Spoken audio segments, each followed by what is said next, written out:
ஒரு சாதாரண காடு, சாதாரண அங்க எப்படி ஒரு மனிதனுக்கு இப்படி ஒரு மாற்றத்தை உருவாக்க முடியும்? அப்ப அங்க எவ்வளவு பெரிய செயல் வடிவம் இருந்தா இதெல்லாம் நடக்கும். அப்ப இதுக்கெல்லாம் மையமாக இருக்கிறது எது இருக்கு? அப்ப நம்மள உருவாக்கப்பட்டது எது இருக்கு? இந்த முதுகு தண்டுவடம் தான். அப்ப சிவபெருமான்ங்கிற கதையில திருவண்ணாமலையில ரொம்ப ஸ்ட்ராங்கா என்ன சொன்னாங்க? உங்களை எல்லா பேரும் இந்த உலகத்துல தவம் செய்யற அத்தனை பேத்துக்காக தான் அந்த சொல்லப்பட்டது. என்ன சொல்லப்பட்டது? அடி முடி இது ரெண்டையும் தெரியலன்னா தியானத்துக்கே வரக்கூடாது, ஓடி போயிடணும். இது ரெண்டை பத்தி புரிதல் இல்லைன்னா எந்த வேலையும் செய்யக்கூடாது. அடிப்படையா நீ என்ன பண்ணுவ? மாட்டிடுவ. அப்ப அந்த அடியை முடியையும் தேடி போனவன் யாரா இருப்பானா? தாளம்பூ. இன்னொருத்தர் யாரு போனா? பிரம்மா. அப்ப ரெண்டு பேரும் என்ன வந்து சொன்னாங்க ஸ்டேட்மெண்ட்? அப்ப அதோட செயல் என்ன அப்படின்னா, அடிய கண்டுபிடிக்காம நீ வந்தன்னா பூஜைக்கு உகந்ததுலன்னு உன்னை ஒதுக்கிட்டேன். தாளம்பூவை சிவனுக்கு உதங்கதில்னு ஒதுக்கிட்டாங்கல்ல, அது பூஜைக்குன்னா பூவை என்ன அவர் என்ன சிவபெருமான் பூ பிரியர் என்ன? பூஜைக்கு உகந்ததுன்னா நீங்க என்ன பொருள் நீங்க நினைக்கிறீங்க? நீங்களே சொல்லுங்க, என்ன செயல் வடிவம்னு நினைக்கிறீங்க?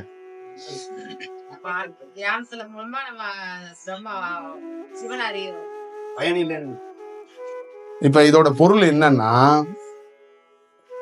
சிவபூஜைக்கு உகந்தது இல்ல தாளம்பூன்னு சொல்லிட்டாங்க. அது அப்படின்னா என்னன்னா, நீ என்னோடு இருக்க முடியாதுன்னு அர்த்தம். இது சூட்சமத்துல சொல்லப்பட்ட வார்த்தை. என்னோட இருக்க முடியாதுன்னா நிஜமாகவே நீ சிவனோட இருக்க முடியாது. அப்ப என்னோட இருக்கணும்னா என்ன பண்ணணும்னா, கீழே அடிய நீ கண்டுபிடிக்கணும். கண்டுபிடிக்க முடியலன்னா சரணாகதி அடைஞ்சு என்னை கண்டுபிடிக்க முடியலன்னு ஓப்பன் டிக்ளேர் பண்ணணும். காட்டி குடுறா இறைவா, எனக்கு வழி தெரியலடாங்கணும். கதை சொல்லக்கூடாது. கீழே வந்து 2 நரம்பு படுத்து கிடக்கும், சுருண்டு இருக்கும். அங்கே நீங்க போய் அப்படியே தாண்டி தாண்டி குதிச்சிங்கன்னா அது எலும்பி வரும். அதெல்லாம் அவன் வந்து கேட்கல. தெரியலன்னா சரணாகதி அடை, அதை காட்டி கொடுக்கணுமா, அது உனக்கு திறக்கணுமா வேண்டாமாங்கிறத நான் உனக்கு அதை உணர்த்துறேன். ஒரு பொழுது இல்லைனாலும் காட்டுவேன். அதோட செயல் வடிவம் என்னங்கிறத உனக்கு சொல்லுவேன். அப்ப என்னன்னா, நீ அதனால பொய்யை ஏன் உரைக்கிற? பொய் உரைப்பதனால என்ன நடக்குது அப்படின்னு கேட்டா, அங்க மெயினா சிவன் என்பவன் சாகப்படல, நீ தான் சாகப்படுற. உன்னை நம்பி 2 மாணவன் வந்தாலும் அவனு சாகப்படுறான். நீங்க ஏன்டா எல்லாம் மொத்தமா சேர்ந்து சுடுகாட்டுக்கு போறீங்க? அப்படிங்கிறதுனாலதான் திருவண்ணாமலையில அடியையும் முடியையும் பத்தினா, அடி முடி இது ரெண்டையும் தெரிஞ்சாதான் தியானமே பண்ணணும். இது 2 வடிவம் தான் ஒரு மனிதன் தியானத்தில் அறிந்து தியானத்தை தெரிஞ்சு பண்ணிக்கிறது. இது ரெண்டையும் ஒரே ஒரு கால்பர் என்னன்னா, நம்ம கிடையாதுங்க, இந்த உலகத்திலே உயர்ந்த செயல் இது 2 செயல். இது ரெண்டையும் அறிய முடியாது. இப்ப அறியறதுக்கு ஒரு வாய்ப்பு இருக்கு. அது அறிந்தவனிடம் மன்றாடணும். அறிந்தவனிடம் வணங்கி சரணாகதி அடைந்தோம்னா அவன் என்ன பண்ணுவான்? காட்டி கொடுப்பான். புரியுதுங்களா? இது அறிந்தவன் எக்ஸ்போர்ட் எங்க இருக்கான்னா, நீங்க பஸ் ஏறி போயிடக்கூடாது அந்த இடத்துக்கு. ஒரு இடத்துல இருக்கிறான் அப்படின்னு நான் சொல்லிட்டேன்னா நீங்க கிளம்பிடுவீங்க. அறிந்தவன் அங்கதானே இருக்கிறான், அவனை போய் பார்த்துருவான் அப்படின்னு நீங்க போயிடக்கூடாது. அப்ப அறிந்தவன் என்ன பண்றான்னா, அவன் வெகு நாளாக சரணாகதி அடைஞ்சதுனால அவனுக்கு அதை காட்டி தர்றான். இப்ப நாம சரணாகதி நாம அடையல, நல்லா ஞாபகம் வச்சுக்கோங்க. சரணாகதி நாம் அடையல, சரணாகதி நாம் அடைய வைக்கப்பட்டோம். நம்ம கண்ணா புண்ணான்னு சுத்தணுங்க. படார்னு 2 லாரியில கொண்டு மோத வச்சு ஒரு விபத்தை சந்திக்க வச்சு ஆஸ்பத்திரியில தூக்கி கொண்டு போட்டாங்க. போட்டு கால் கை எல்லாத்தையும் பஞ்சர் பண்ணி விட்டாங்க. பஞ்சர் பண்ணி விட்டு எல்லா செயலையும் கட் பண்ணி விட்டாங்க. இந்த சந்தோஷம், அது என்டர்டைன்மெண்ட், வாழ்க்கை, சிக்கனு, பிரியாணி, அது இது, இந்த உலகம் கொண்டாடுறதுக்கான இந்த உலகம், ஒரே என்ஜாய்மெண்ட், அது இதுன்னு சொன்னோம்ல, அது எல்லாத்தையும் பார்த்துக்கிட்டு இருந்தவன ஃபீஸை பிடுங்கி போட்டாங்க. ஃபீஸை பிடுங்கி போட்டவன் 60 வயசுல 70 வயசுல தேட வேண்டிய ஒருத்தன் மாதிரி நான் என்ன பண்ணிட்டேன்னா, தேடுறேன், சித்தர்களை தேடுறேன், கடவுளை தேடுறேன், எல்லாத்தையும் தேடுறேன். அங்க தேடல, நானா தேட வைக்கப்பட்டேன். நான் சரணாகதி அடையவில்லை, சரணாகதி அடைய வைக்கப்பட்டேன். சரணாகதி அடையணும், நீ புரோட்டா சாப்பிட்றதுக்கு இங்க பிறப்பெடுக்கல, உனக்கு வாழ்க்கை கொடுத்துட்டேன், நீ எல்லாத்தையும் சுத்திட்ட, எல்லா வேலையும் பார்த்துட்ட, இதுக்கு மேல கேம் ஓவர், நீ வரமாட்ட. என்ன பண்ணாரு? எனக்கு உகந்த நாள் வியாழக்கிழமை, மங்களகரமாக உன்னை தூக்கி போட்டு போய் ஒரு இடத்துல சொருவுறேன்டா, ஒரு விபத்தை கொடுத்து உன் வாழ்க்கைய மங்களகரமாக எந்த நாள் உகந்த நாளோ அந்த நாள்ல இருந்து உன் வாழ்க்கையை தொடங்குறேன் அப்படின்னு அந்த இடத்துல வியாழக்கிழமையில உழுக வச்சவர் தான்.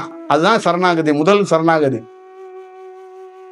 அந்த முதல் சரணாகதிய நாம் அடையல, இயற்கையாக அடைய வச்சுட்டு. அப்ப அந்த இடத்துல சின்சியரா நம்ம என்ன பண்றோம்? தேடுறோம், இறைவனை தேடுறோம். எதுக்காக தேடுறோம்? பயம், உயிர் பயம், உடம்பு பயம், வாழ்க்கை பயம், உறவு பயம், எல்லாத்துலயும் இருக்கிற பயத்துல கடவுள் ஏதாவது ஹெல்ப் பண்ணிடுவான், நம்ம இருக்கிற இந்த கொஞ்சம் எஞ்சிய காலத்தையாச்சும் ப்ரூவ் பண்ணிட்டு போவோம், ஒரு செயல் செய்துட்டு போவோம்னு யார்கிட்ட தேடுறோம்னா, பார்த்துக்கங்க நல்லா, இப்பதான் ரூட்டுக்கே கொண்டாடுறான். அதுக்கு முன்னாடி நான் பார்த்தது எம்பி, எம்எல்ஏ, மாவட்ட செயலாளர், நடிகர், ஸ்போர்ட்ஸ்மேன், அவன் இவன் முதல் முறையாக கீழே விழுந்து அடிபட்டதுக்கு அப்புறம் சித்தர், ரிஷி, தேவர், முனிவர், கடவுள், சாமி, சாமியாரு, மரம், சிவமரம், அந்த மரம், இந்த குகை, அந்த குகைன்னு தேடுறோம். எம்எல்ஏ, எம்பி எல்லாம் லைன்ல இல்ல, அந்த செயலே லிஸ்ட்ல இல்ல. நம்ம கூட இருந்தாலும் ஜீன்ஸ் போட்டு அவன்லாம் ஜீன்ஸ் போட்டு அதே வண்டியில போறான், நம்ம பச்சை வேட்டியை கட்டி சுத்திக்கிட்டு இருக்கோம். இவன் என்ன செய்யறான்னா, அவருக்கு உயிர் பயம் வந்துருச்சு, அதனால பச்சை வேட்டி கட்டிட்டு போறாரு. இப்ப நம்மளுக்கு என்ன பண்ணிடுவாங்கன்னா, நமக்கு ஒரு 2 அறை கடவுள் கொடுத்து நம்மளை நல்வழிப்படுத்தி ரோட்ல கொண்டாந்து விட்டுருவாரு. அவன் என்ன பண்ணுவான்னா, அவருக்கு வாய்ப்பு இல்லைங்க, அதனால காவி வேட்டி கட்டிட்டு சுத்திட்டு இருக்காருமா.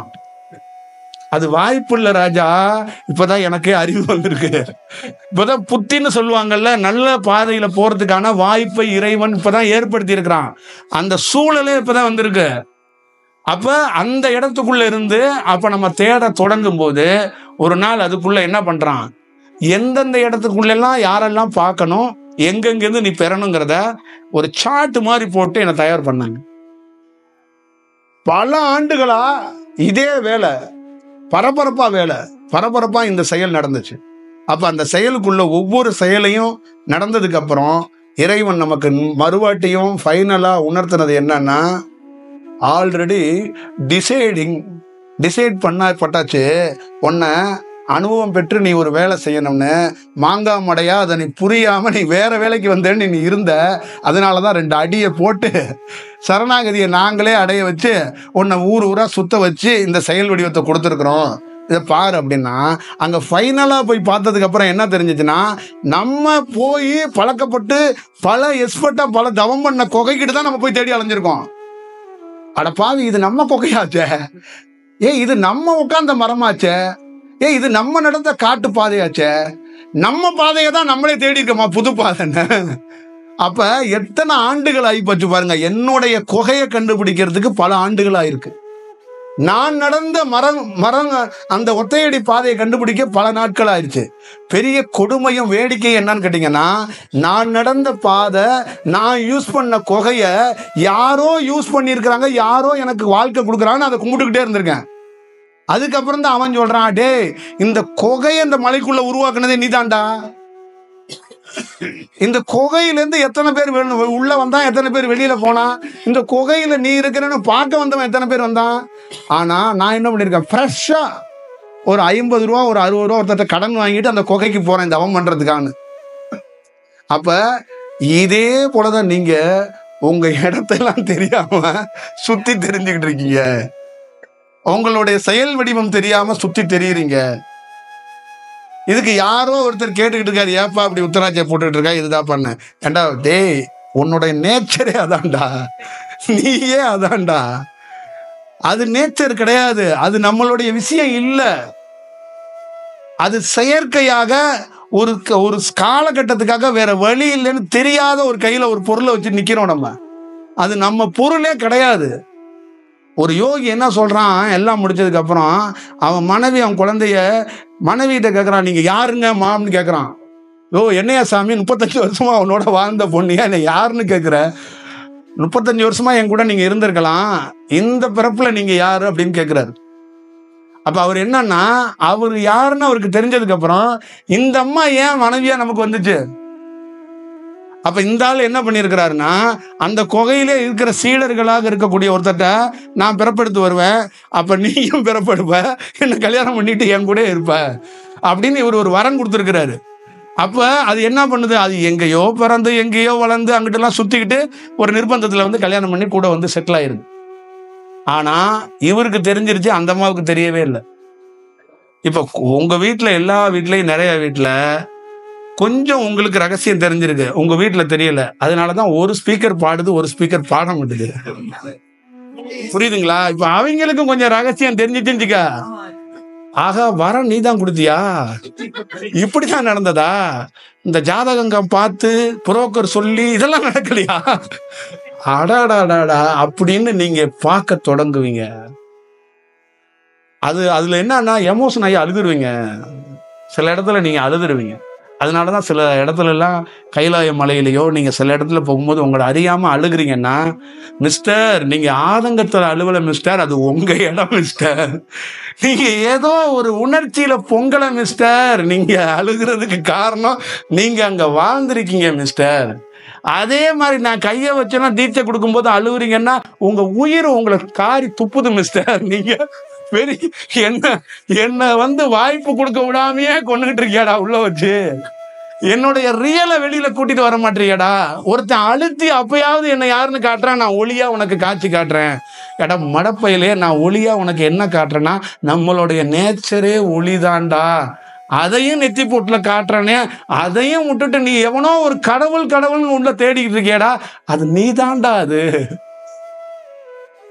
நான் தாண்டா உனக்கு காட்டி தர்றேன் அப்படின்னா மீண்டும் மீண்டும் நீ என்ன பண்றன்னா அந்த ரூட்டை மாறி மாறி மாறி போயிடுற. என்ன பண்ண முடியும்? அந்த அழுவ வர்றதுக்கெல்லாம் இதுதான் காரணம்.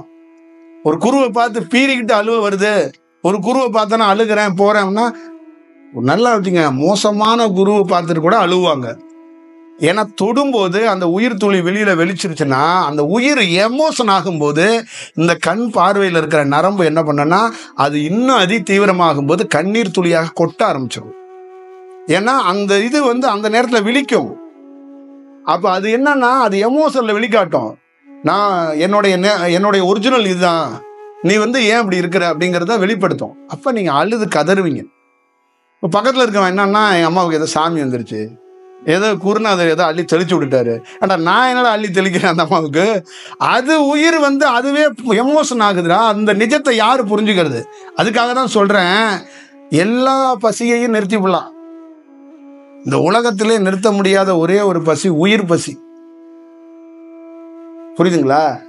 அந்த உயிர் தன்னை யாருன்னு தெரிஞ்சாதான் அந்த பசி அடங்கும். அதுக்கு அந்த வாய்ப்பை கொடுக்கறதுக்காக தான் பல இடங்கள்ல உங்களை எல்லாம் தேட வைக்குது. நீங்க பல இடங்கள்ல பல வகுப்புகள் போட்டாலும் நீங்க என்ன பண்ணிடுறீங்கன்னா, உங்களுக்கு அந்த உயிர் ஏன் டென்ஷன் ஆகுதுன்னா, நீங்க நேரம் கிடைக்கும் போது தான் வர்றீங்க, ஞாயிற்றுக்கிழமை தான் செலக்ட் பண்ணி வர்றீங்க. அப்ப அது என்ன பண்ணுதுன்னா, நீங்க மற்ற நாள்லாம் வேலை செய்றீங்கல்ல குழந்தைக்காக மனைவிக்காக, அது என்ன சொல்லுதுன்னா, டே படுபாவி எல்லா நாளும் வேலை செய்யடா, அப்பதான்டா நான் வெளியில வர முடியும். உனக்கு ஒரு நாள் பிடிச்ச நாளை எடுத்துட்டு போய் வேலை செஞ்சேன்னா நான் வர்றதுக்கு லேட் ஆகி போயிருண்டா, இந்த உடல்ல இருந்து நீ போயிடுவாடா, அவ்வளவுதான்டா. திருப்பி நான் இன்னொரு உடலை எடுக்கணும், திருப்பி ஒரு வேலை நடக்கண்டா அப்படின்னு அது கதறுது, அது குமுறுது, அது பல வடிவத்துல சொல்லுது. இப்ப நான் இதை சொன்னேன்னா நீங்க கேட்பீங்களா? கேட்க மாட்டீங்க மிஸ்டர். இப்ப கேட்கிற மாதிரி தலையாட்டுவீங்க. புரியுதா? நாளைக்கு ஒரு நாள் தாக்கு பிடிப்பீங்க, அடுத்து சாயந்தரம் என்ன பண்ணும், அலாரம் அடிச்சிடும், ஸ்கூல் ஃபீஸ் கட்டணும், காருக்கு டிவி கட்டணும், வீட்டுக்கு அது கட்டணும், வேலை போயிடும், அங்கே போட்ட பொருள் போட்ட பதில் அந்த மாதிரி ஓடிடுவீங்க. அப்போ என்ன பண்ணும், அந்த உயிர் திருப்பியும் போய் அந்த கடமையை போய் செய்ய போவோம். திருப்பி நீங்கள் தவம் பண்ணும்போதோ நம்ம குரலை கேட்கும் போதோ உட்காரும் போதோ திருப்பி அழுவுவீங்க. அதான் சொல்கிறேன், நீ எருமை மாடு மேயி, பசுமாடு மேயி, எதை வேணாலும் செய்யி, தயவு செய்து அந்த உயிருக்கு கொஞ்சம் உணர்வுகளுக்கு மதிப்பளி. எனக்கு மதிப்பளிக்காத, ஏன்னா நான் என் உயிருக்கு மதிப்பளிச்சுட்டேன். நீ உன் உயிருக்கு தான் மதிப்பளிக்கணும். எனக்கு நீ முளகாரைக்க வேண்டாம், உனக்கு நீயே முளவாரைச்சிக்க, அதை நீ செய்ய. அதுக்காக தான் இந்த வகுப்பே, அதுக்காக தான் எல்லா இடத்துலையும் இந்த வகுப்பு நடத்த போறதுக்கு காரணம் என்ன? நீங்கள்லாம் வந்து என்ன இறைவனாகி இந்த உலகத்தில் என்ன விளக்கேற்றி வைக்க போறீங்களா? ஆல்ரெடி இந்த உலகத்தில் எல்லா இடத்துலையும் விளக்கு எரிஞ்சுக்கிட்டு தான் இருக்கு. என்ன உலகம் என்ன இருட்டாவா இருக்கு? நீங்க எல்லாம் யோகி ஐயா வெளிச்சம் பண்ண போறீங்க. இதோட பெரிய என்னன்னா, இறைவனாகவன் சித்தராகிறவன் எங்க பெரிய சிரிக்கிறான், உங்களை கண்டு ரொம்ப நகைக்கிறான்னா, உன்னையே அறியாம நீ சுத்திக்கிட்டு இருக்கட பைத்தியம். இதோட வேடிக்கை வேற ஏதாவது இருக்கா? நான் பார்த்திருக்க பல தலைவர்கள் பிரம்மாண்டம், அதுதான் அவரே தெரியாதுங்க. புரியுதா? அவரையே யாருன்னு தெரியாது. அப்புறம் தொண்டை, அப்புறம் கட்சி, அப்புறம் பண்டு, அப்புறம் செயல், அப்புறம் திறமை, புத்தகம், அதெல்லாம் அப்புறம். நீங்க யாரு? ரமணர் கேள்வி கேட்ட ஒரே கேள்விதான், நீ யார்? இன்னாருங்க, நீ யாருப்பா? பேரை சொல்றாரு, நீ யாரு சொல்ல தெரியலையே. அதே தானே விஷயம். அப்ப அவர் எதை கை காட்டுறாருன்னா, அவர் என்ன சொன்னாரு நீங்க நல்லா ஞாபகம். ரமணர்லேருந்து வேற எதையும் படிக்க வேண்டியதில்லை. ஒன்னே ஒண்ணு படிங்க. தன்னை உணர்ந்துக்கிட்டீங்கன்னா பேசாம அந்த அந்த அவர் நடக்கிறத, அவர் உட்கார்றத எல்லாத்தையும் பாருங்க. அதுலயே உங்களுக்கு ஒண்ணு தெரிஞ்சிடும். தன்னை உணர்ந்தவன் எப்படி இருப்பாங்கிறதுக்கு அதுதான் அடையாளம், அதுதான் குறியீடு. இந்த மோஸ்ட் ஆஃப் த முக்கியமான செயல் அவரை நீங்க பாருங்க. அவர் செய்யற ஒவ்வொரு செயலையும் நீங்க பார்த்தீங்கன்னா மிரண்டு போவீங்க. தன்னை உணர்ந்தவன். பக்கத்தில் இருக்கிற சீடர்களையும் நல்லா கவனிச்சு பாருங்க. நிறைய வீடியோவை வீட்டுக்கு ரூமுக்கு போய் நீங்கள் வீட்டுக்கு போனால் கூட அந்த சுற்றி இருக்கிற சீடர்களை அவங்களுக்கு பணிவிட செய்தவங்க, அவங்கள பார்க்க வந்தவங்க, அவங்கள கும்பிட்டவங்க அத்தனை பேரையும் பாருங்க. ரமணரையும் கவனிங்க. தன்னை உணர்ந்தவன் எப்படி இருப்பாங்கிறதுக்கு பாருங்க, அதுதான் அடையாளம். இப்போ இங்கே உங்களுக்கு எல்லா பேத்துக்கும் தயவு செய்து இந்த ஆன்மா அருங்கோண சக்கரம் 1500 கோடியை சம்பாதிக்கிறதுக்கு வரல. அதை சம்பாதிச்சு ஒண்ணுமே பண்ண முடியாது. அது எந்த குப்பைக்கும் உதவாது. புரியுதுங்களா? வாழ்க்கையில் நான் தைரியமா என்ன சொல்றேன்னா, காசை வச்சுட்டு எதுவும் பண்ண முடியாதுங்கிறது சொல்றது என்னன்னா, நான் ஆரம்ப காலகட்டத்தில் கஷ்டப்பட்டேன், ஆரம்ப காலகட்டத்தில் அவ்வளோ விஷயம் பண்ணேன். இதுக்கு எல்லாத்துக்கும் காரணம் இந்த பணம் இருந்தால் அந்த கஷ்டமெல்லாம் தீர்ந்துருந்தேன். இன்னைக்கு எந்த வேலைக்கும் போகல, ஆனா எல்லா வேலையும் நடக்குது. அங்க எந்த பணமும் கேட்கப்படல. நல்ல ஞாபகம் வச்சுக்கோங்க, நீங்க யாருமே நல்லவங்க கிடையாது. உங்களை தடுத்து ஆட்கொள்ளலைன்னா பாக்கெட்ல இருந்து ₹1 காசை நீங்க எடுக்க மாட்டீங்க. மோசமான ஆள்லயே முக்கியமான ஆளுன்னு சொல்லுவாங்கல்ல, அந்த மாதிரி நீங்க என்ன பண்ணிடுவீங்கன்னா, சிவனுட்டே காசு வாங்கி சிவனுக்கே பிச்சை போடுற ஆளுங்க நீங்க. புரியுதுங்களா? காசையே நாங்க தான் கொடுப்போமா, ஆனா எங்களுக்கே நீங்க பிச்சை போடுவீங்களாம். இது எவ்வளவு பெரிய வேடிக்கையா இருக்கு. வரம் எங்கள்கிட்ட வாங்குவீங்களாம், நீங்க கோடீஸ்வரன் ஆயிருவீங்களாம், அப்புறம் எங்கள்கிட்டயே வந்து பிச்சை போடுவீங்களாம். டேய் என்னங்கடா இது? நீ கோடீஸ்வரனை ஆக்குனதே நான் தான்டா, எனக்கே நீ பிச்சை போடுவியா? இதை கவனிக்கணும்ல. இதோடைய பொருள் என்ன, செயல் என்ன? அப்ப சிவன் என்ன சொல்றான், நான் பிச்சை இதை எடுக்க மாட்டேன்ப்பா, என்னதான் நான் பிச்சையா எடுப்பேன், நான் பொருளை பிச்சையா எடுக்க மாட்டேன். அப்ப உண்மையான சிவனடியார் எதை பிச்சை எடுக்க வேண்டும்னா, தன்னுடைய உயிரை தான் பிச்சையாக எடுக்கணும். அந்த பாத்திரம் கை ஏந்துறது யார்கிட்ட ஏந்தணும் அப்படின்னா, பிச்சை போடுறவன் இந்த உலகத்திலே தகுதி படைத்த ஒரே ஒருத்தன் தான், அவன் சிவபெருமான் மட்டும்தான். வேற எவனாலையும் பிச்சை போட முடியாது. இந்த உலகத்திலே பிச்சை போடக்கூடிய ஒரே ஒருத்தன், நீங்க எல்லா பேரும் கோயில்ல போடுறீங்களா, அது பேர் பிச்சை கிடையாது. நிறைய பேருக்கு உதவுறீங்களா, அது பேர் கிடையாது. பிச்சை போடக்கூடிய ஒரே ஒருத்தன் யாருன்னா சிவபெருமான். அவன் மட்டும்தான் பிச்சை போட முடியும். ஏன்னா அவனுக்கு மட்டும்தான் அவன் யாருன்னு தெரியும், அவனுக்கு எதை பிச்சை போடணும்னு தெரியும். பொண்டாட்டி இருக்கிறா, சில்லற இல்லையேன்னு பாக்கெட்ல நோண்டிக்குவான். ஏன்னா 500 ரூபாய் 200 ரூபாய் 300 இருக்கு. பிச்சை போடும்போது 10 ரூபா 5 ரூபா தானே போடணும். உட்கார்ந்து இருக்கவன் திருமூலரா இருக்கலாம். டேய், அந்த 500 ரூபாயும் 300 ரூபாயும் கொடுத்தவனே திருமூலர் தான்டா. நீ எதிரில் இருக்கிறவன் என்ன பண்ற, காவி வெட்டி கட்டியவனா தான் பார்த்த. நீனும் மனைவி கல்யாண நாள்னு 500 ரூபாய பாக்கெட்ல எடுத்த. டேய், உன்னையும் மனைவியையும் உருவாக்கி கொடுத்தது, உன் உயிரையே உனக்கு பிச்சையா போட்டவன் அவன் தான்டா. உன் தலைக்குள்ள உட்கார்ந்துருக்கால திருமூலம் அப்படின்னு சொல்றான்ல, அருள் பெரும் ஜோதி அப்படின்னு அந்த வார்த்தை இருக்குல்ல, அந்த வார்த்தையை கொடுத்தவனே திருமூலன். அப்ப திருமூலத்துல இருந்தாதான் அந்த ஜோதியை பார்க்க முடியும். அந்த திருமூலம் என்பது அந்த இடத்துக்குள்ள போனாதான் அந்த வார்த்தையே வரும். அப்ப வடலூர்ல இருக்கிறவர் அந்த இடத்துக்கு போனதுனால அவர் என்ன சொன்னாரு, ஜோதியை கண்டோம். எதனால கண்டோம்? திருமூலத்தில் இருந்ததுனால கண்டோம். திருமூலத்துக்கு கீழே இருந்தா நீ ஜோதியை காண முடியாது. சில பாவிகளை தான் காண முடியும். அப்ப புரிஞ்சுக்கணும்ல. அப்ப எப்படி பிச்சை எடுக்கணும்? யாருக்கிட்ட பிச்சை எடுக்கணும்? அப்ப அத உணர்ந்து ஒரு வேலை செய்யணும்.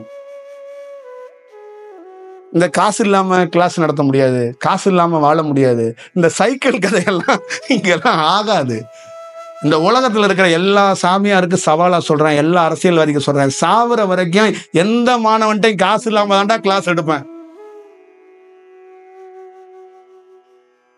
ஆனா அத சாதாரணமா அடுப்பு ஊதுற கதையா செய்ய மாட்டேன், புரட்சியா செய்வேன்.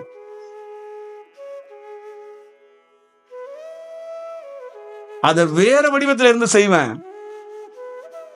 அவ்வளவுதான். உன்கிட்ட இருக்கிற பணத்தை நீ கொடுக்கறன்னா நீ எனக்கு கொடுக்கல, உன்னை கொடுக்க வைக்கிறதுக்கான வாய்ப்பை நான் உருவாக்கி இருக்கிறேன். அதை ஞாபகம் வச்சுக்க.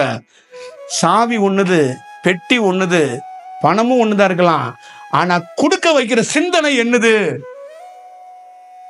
நான் சொன்னதுனாலதான் நான் தடுத்து ஆட்கொண்டு அந்த எண்ணத்துக்குள்ள போய் டேய் குடுறாங்க அப்படின்னு சொன்னதுனால ஐயோ சாமி வந்திருக்கிறாரு அப்படின்னு எடுத்து கொண்டு கொடுக்குறல்ல. சொல்ல வைத்தவனே நான் தான். புரியுதா? இது உங்களுக்கு தெரியாது. ஆட்டி வைப்பவன் சொல்றாங்கல்ல, அதுதான் இது. இந்த செயல் வடிவம் தான். நீங்க எங்கேயோ ஒரு ஊர்ல இருக்கீங்கல்ல, அங்க இருந்து இங்க வந்தீங்கல்ல, வர வைத்தவனு நம்ம தான். இதுதான் செயல், இதுதான் வடிவம். எத்தனையோ பணக்காரர்கள் நினைத்து கொண்டு இருக்கிறார்கள் கோவிலுக்கு பெயிண்ட் அடிக்க நான் தான் காசு கொடுத்தேன். பழனிக்கு போயிட்டு இருக்கும்போது கல்வெட்டை படிச்சுட்டே போவேன். ராமசாமி குப்புசாமி இந்த இது, சிமெண்ட்டுக்கு இவரு, கல்வெட்டுக்கு அவரு, இவரு.